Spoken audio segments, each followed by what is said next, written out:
In this video, I'm going to teach you how to fix your Venmo Recurring Payment Failed.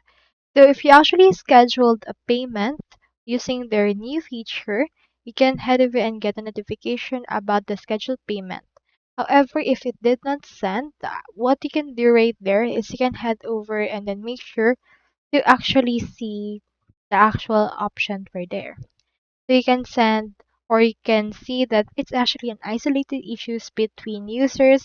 Other users reported it actually works well.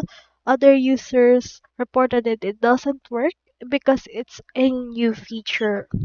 So what you can do and is you can head over and then just try to see if the recurring payment will actually happen and then the next cycle it will do.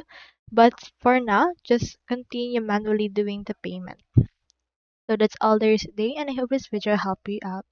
Thanks so much for watching.